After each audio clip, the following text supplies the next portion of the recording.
ബസ്സിൽ പോകുന്ന ഒരു സീനുണ്ട്. അതിപ്പോൾ ബസ്സിൽ ഞങ്ങൾ ആദ്യം ക്യാമറ ബസ്സിൻ്റെ അകത്ത് വെച്ചിട്ട് കുറേ ഷോട്ട് എടുത്ത് പിന്നെ ക്യാമറ പുറത്ത് വെച്ചിട്ട് ഇവർ ലോങ് ഷോട്ടിൽ ഇവർ വരുമ്പോൾ ഉള്ളതുണ്ട്. അപ്പോൾ എടുക്കാൻ വേണ്ടി ക്യാമറ സെറ്റ് ചെയ്തിട്ട് ക്യാമറാമാൻ സൂമൊക്കെ ചെയ്തിട്ട് അപ്പോൾ ബിജു മേനും സംയുക്ത ഒരു സീറ്റിലിരിക്കുക. അപ്പോൾ ജൂനിയർ ആർട്ടിസ്റ്റുകളും ഉണ്ടായിരുന്നു. അവരൊക്കെ ഇറങ്ങിയിട്ട് സെറ്റാക്കാൻ വേണ്ടിയിട്ട് നിൽക്കുമ്പോൾ ഇവരിറങ്ങിയില്ല, ഇവരവിടെ തന്നെ ഇരിക്കുകയാണ്. അപ്പോൾ അസിസ്റ്റന്റ് ഡയറക്ടേഴ്സ് 10 മിനിറ്റ് ആവും ഷോട്ട് റെഡി ആവാൻ. അപ്പോൾ ബിജു പറഞ്ഞില്ല കുഴപ്പമില്ല ഞങ്ങൾ ഇവിടെ ഇരുന്നുള്ളതെന്ന് പറഞ്ഞു. അപ്പോൾ ഈ ഇരിക്കണത് തന്നെ നമുക്കൊരു സംശയം, അങ്ങനെ ഇരിക്കേണ്ട കാര്യമില്ല. ഒന്നത് നല്ല ചൂടുണ്ട്, റോഡിലാണ് ബസ് ഇട്ടേക്കണത്, നല്ല ചൂടുമാണ്. ബാക്കി ജൂനിയർ ആർട്ടിസ്റ്റുകളൊക്കെ എല്ലാവരും ഇറങ്ങി താഴെ നിൽക്കുകയാണ്. അപ്പോൾ ഞങ്ങൾ ഇങ്ങനെ ഇപ്പോൾ സുകുമാറും ക്യാമറ സൂം ഇങ്ങനെ ചെയ്ത് നോക്കിയപ്പോൾ ഇവർ തമ്മിലുള്ള സംസാരത്തിൽ എന്തോ ഒരു ഇതുണ്ട്. എന്നെ വിളിച്ചിട്ട് പറഞ്ഞു സാർ ഒന്ന് ക്യാമറ കൂടെ നോക്കിയെന്ന് പറഞ്ഞു.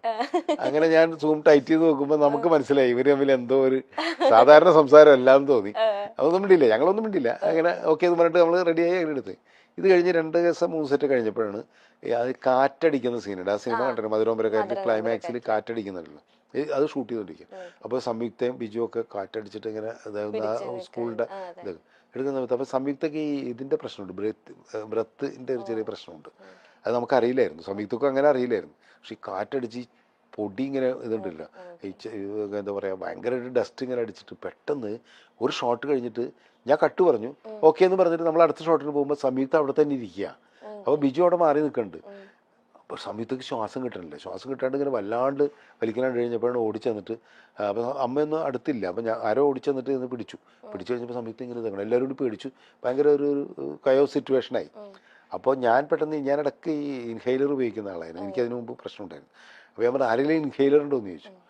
അങ്ങനെ വിളിച്ചു ചോദിച്ചു കഴിഞ്ഞപ്പോൾ യൂണിറ്റിലൊരു പയ്യൻ്റെ ഉണ്ടായിരുന്നു, അവന് ഉപയോഗിച്ച ഇൻഹെയിലറാണ്. പക്ഷേ നോക്കിയിട്ട് കാര്യമില്ലല്ലോ, അപ്പോൾ തന്നെ ഇൻഹെയിലർ അടിച്ചു കൊടുത്തു. അവൻ ഓടി വന്നിട്ട് സമയത്ത് ഇൻഹെയിലർ വെച്ച് അടിച്ചു കൊടുത്തപ്പോൾ കുറച്ച് ബ്രത്ത് കിട്ടി. അങ്ങനെ നേരെ പിന്നെ വയ്യ സമയത്താണ് കസേരക്കിട്ട് അവിടെ എത്തി. അപ്പോൾ ഞാൻ പറഞ്ഞു ഇനി അഭിനയിക്കേണ്ടെന്ന് റെസ്റ്റ് എടുത്തോളം പറഞ്ഞു. നേരെ ഹോസ്പിറ്റലിലേക്ക് പോകാൻ പറഞ്ഞു. അപ്പോഴേക്കും അമ്മ ഓടി വന്ന് അമ്മ കൊണ്ട് ഹോസ്പിറ്റലിൽ കൊണ്ടുപോയി. അപ്പം ഞാനും ബിജും ഞങ്ങൾ ഷോട്ട് വീണ്ടും കണ്ടിന്യൂ ചെയ്തുകൊണ്ടിരിക്കുക. ഞങ്ങൾ സീൻ കഴിഞ്ഞപ്പോൾ നമ്മൾ സംയുക്ത ഇല്ലാത്തതുകൊണ്ട് തന്നെ ഒരു 4 മണിയൊക്കെ കഴിഞ്ഞാൽ പാക്കപ്പ് ചെയ്തു. പിന്നെ ഷോട്ട് എടുക്കാൻ ഒന്നുമില്ല, സംയുക്ത വേണം.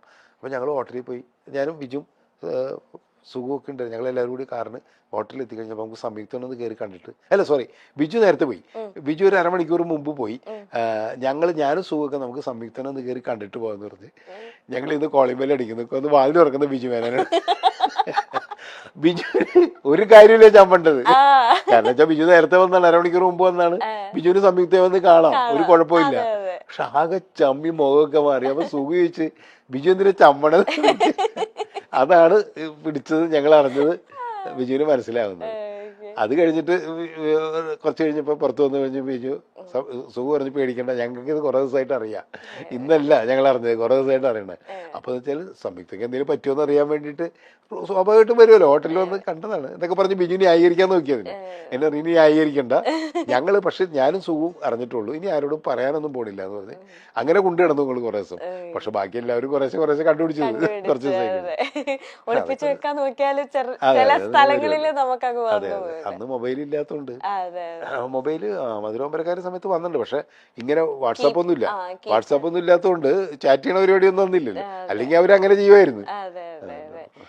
ഇപ്പോഴും എനിക്ക് തോന്നുന്നു, ഞാൻ ഇപ്പോഴും TV വന്നാലും അല്ലെങ്കിൽ എന്തെങ്കിലുമൊക്കെ നമ്മൾ ഒന്ന് ബോറടിച്ചിരിക്കുമ്പോൾ ഇപ്പോഴും യൂട്യൂബിലായാലും സെർച്ച് ചെയ്ത് കാണുന്ന ഒരു പടങ്ങളിലോ കൂട്ടത്തിലുള്ളതാണ് സ്വപ്നക്കൂട്.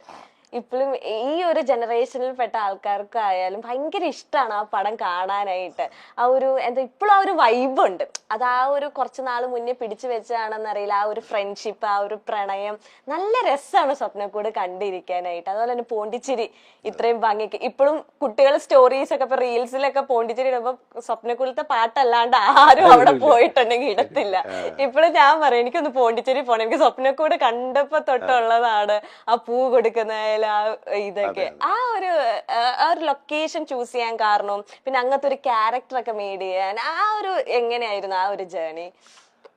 അത് ഞാനും ഇക്ബാൽ കുറ്റിപ്പുറം കൂടിയാണ് അതിൻ്റെ സ്ക്രിപ്റ്റ് എഴുതിയത്. ഗ്രാംഫോൺ എന്ന് പറയുന്ന സിനിമ കഴിഞ്ഞിട്ടാണ് അത് ചെയ്യുന്നത്. അപ്പം ഞങ്ങളിങ്ങനെ ഒരു ഇപ്പോഴത്തെ അന്നത്തെ യൂത്തിൻ്റെ 2004 സ്വപ്നക്കൂട് വന്നത്. ആ സമയത്ത് അങ്ങനത്തെ യൂത്തിനെ വെച്ചിട്ട് ഒരു അപ്പോഴത്തെ ക്യാമ്പസും കാര്യങ്ങളൊക്കെ വെച്ചാൽ അന്ന് ക്യാമ്പസ് വേണ്ട, ഞാൻ നിറമൊക്കെ ചെയ്തുകൊണ്ട് തന്നെ നമ്മൾ നിറം ആ സമയത്ത് തന്നെയാണ് നമ്മൾ കഴിഞ്ഞിട്ടാണ് സ്വപ്നക്കൂട് വരുന്നത്. അപ്പം അതുകൊണ്ട് തന്നെ നമുക്ക് ക്യാമ്പസ് വേണ്ട നമുക്ക്. പക്ഷെ എന്നാൽ അതേ ആ വൈബൊക്കെ ഉള്ള കുട്ടികൾ വേണം. വൈബ് എന്നുള്ള വാക്കൊന്നും അന്നില്ല കേട്ടോ, അതൊക്കെ ഇപ്പോൾ വന്നതാണ്. അപ്പോൾ ആ രീതിയിലുള്ള കുട്ടികളെയൊക്കെ വെച്ചിട്ട് സിനിമ ചെയ്യണം എന്നുള്ളൊരു ചിന്താഗതിയിലാണ് ഞാനും ഇക്ബാലും കൂടിയും ഇരുന്നിരിക്കുന്നത്. അപ്പോൾ എൻ്റെ മനസ്സിൽ ഞാൻ അതിനു മുമ്പ് ഇങ്ങനെ പോണ്ടിച്ചേരി ബാക്ക്ഗ്രൗണ്ടായിട്ടൊരു കഥ ഇങ്ങനെ ആലോചിച്ചിട്ടുണ്ടായിരുന്നു. പക്ഷെ അതൊരു പ്രണയകഥയായിരുന്നു, അത് വർക്കൗട്ടായില്ല. പിന്നീട് കഥയൊന്നും മുന്നോട്ട് പോയില്ല. അപ്പോൾ ഞാൻ ഇക്ബാലിനോട് പറഞ്ഞ് ഇങ്ങനെ പോണ്ടിച്ചേരി ബേസ് ചെയ്തിട്ടൊരു സംഭവം എൻ്റെ മനസ്സിൽ, നമുക്ക് പോണ്ടിച്ചേരി പിടിച്ചിട്ട് ഒരു, അപ്പം ഞങ്ങൾക്ക് അവിടെ അങ്ങനെ ആയിരിക്കും, എന്തിനായിരിക്കും ഒരു ചെറുപ്പക്കാരൊക്കെ വന്നിട്ടുണ്ടാവും, അപ്പോൾ ഈ ഹോട്ടൽ മാനേജ്മെൻറ്റ് പഠിക്കാനായിട്ട്. അപ്പോൾ അത് കുഴപ്പമില്ല, മറ്റ് ക്യാമ്പസ് അല്ലല്ലോ എന്നുള്ള വെച്ചാൽ അങ്ങനെയാണ് ഈ കഥയിലേക്ക് എത്തുന്നത്. ഇവർ അവിടെ താമസിക്കുന്ന കാര്യങ്ങളൊക്കെ ഉണ്ട്. അപ്പം ഞങ്ങൾ ഇത് കഥ ഡെവലപ്പ് ചെയ്യാൻ വേണ്ടിയിട്ട് ഞങ്ങൾ ആദ്യം പോണ്ടിച്ചേരി പ്രൊഡ്യൂസറൊക്കെ ആയിട്ട് ഞങ്ങൾ ലൊക്കേഷൻ കാണാൻ വേണ്ടിയിട്ട് പോയി. അപ്പോൾ പോണ്ടിച്ചേരി സിനിമയിൽ കാണുന്ന അത്രയും ഭംഗിയൊന്നുമില്ല കേട്ടോ, അത്ര. പിന്നെ നമ്മളന്ന് പറയുന്ന ഒരു സംഭവം ഉണ്ടായിരുന്നു, പോണ്ടിച്ചേരിയുടെ ഒരു ഭാഗമാണ് ഈ ഫ്രഞ്ച് കോളനി ആയതുകൊണ്ട് ഈ ഫ്രഞ്ച് സ്റ്റൈലിലുള്ള ബിൽഡിംഗ് ഒക്കെ. ഇപ്പുറത്ത് നോക്കിക്കഴിഞ്ഞിട്ടുണ്ടെങ്കിൽ പക്ക തമിഴ്നാടിൻ്റെ ഒരു ഇത്. അപ്പോൾ പോണ്ടിച്ചേരി പാണ്ടിച്ചേരി എന്നാണ് അവിടുത്തെ ആൾക്കാർ തന്നെ പറയണത്. ഒരു സൈഡ് പാണ്ടിച്ചേരി തന്നെയാണ്, ഇത് പോണ്ടിച്ചേരി എന്ന് പറയുന്നത്. ഇല്ല. അപ്പോൾ ഈ ഒരു പോർഷൻ മാത്രം നമ്മൾ അതിൽ ഈ ഫ്രഞ്ച് കോളനികളൊക്കെ ഉള്ള ഒരു ഏരിയയാണ് ഷൂട്ട് ചെയ്തത്. പിന്നെ അതിലൊരു സോങ് എടുത്തിട്ടൊന്നും ഉള്ളത് പോണ്ടിച്ചേരിയിലല്ല കേട്ടോ, സോങ് മുഴുവൻ എടുത്തേക്കണത് ഓസ്ട്രേലിയയിലും സ്വിറ്റ്സർലൻഡിലാണ്. ഇപ്പോൾ കറുപ്പിനാട് എല്ലാം പുറത്താണ് എടുത്തേക്കണത്. അപ്പോൾ അതെല്ലാം കൂടി ബ്ലെൻഡ് ചെയ്ത് ചില ഷോട്ടുകൾ പോണ്ടിച്ചേരിയുടെ ഉണ്ട്. അപ്പോൾ അതൊന്നും ജനത്തിന് മനസ്സിലായില്ല, അങ്ങനെ ബ്ലെൻഡ് ചെയ്യാൻ പറ്റിയെന്നുള്ളതാണ് അന്നത്തെ ഒരു യൂത്തിൻ്റെ തമാശ. അതിൽ പെട്ടതാണ് ഈ കുഞ്ഞുഞ്ഞെന്ന് പറയുന്ന ക്യാരക്ടർ. പൃഥ്വിരാജിൻ്റെ ആ ക്യാരക്ടർ അതൊരു രസമുള്ളൊരു ക്യാരക്ടർ. എനിക്കും എൻ്റെ സിനിമകളിൽ തന്നെ ഭയങ്കര ഇഷ്ടപ്പെട്ടൊരു ക്യാരക്ടറാണ് കുഞ്ഞു. ഒരു ഇൻഹിബിഷനും ഇല്ലാണ്ട് അയാളുടെ എല്ലാം വിളിച്ചു പറയുകയും ബഹളം ഉണ്ടാക്കുകയും ഒക്കെ ചെയ്യുന്നത്. മീര ജാസ്മിൻ്റെ ക്യാരക്ടറിനോടുള്ള അടുപ്പവും കാര്യങ്ങളും. പക്ഷെ ഒരു ഘട്ടത്തിൽ അയാൾ വല്ലാണ്ട് തകർന്നു വന്നിട്ടുണ്ട്. കാരണം പ്രണയം, വേറെ ആൾ കൂട്ടുകാരൻ പ്രണയിക്കുന്നു എന്ന് പറയുന്ന ഒരു ഘട്ടത്തിൽ അങ്ങനെയൊക്കെ പോകുന്ന ഒരു ഡയമെൻഷനുള്ളൊരു ക്യാരക്ടറായിരുന്നു. പിന്നെ ആ കോമ്പിനേഷൻ ഭയങ്കര രസമുണ്ടായിരുന്നു, കുഞ്ചാക്കോ ബോബനും എല്ലാവരും കൂടി ഉള്ളൊരു കോമ്പിനേഷൻ. പിന്നെ ഭാവനയ്ക്ക് ചെറിയ റോളാണെങ്കിൽ പോലും ഭാവന പൂന്തുവിളയാടിയ ഒരു പടവും കൂടിയായിരുന്നു അത്. അപ്പം അങ്ങനെയൊക്കെ ഉള്ളൊരു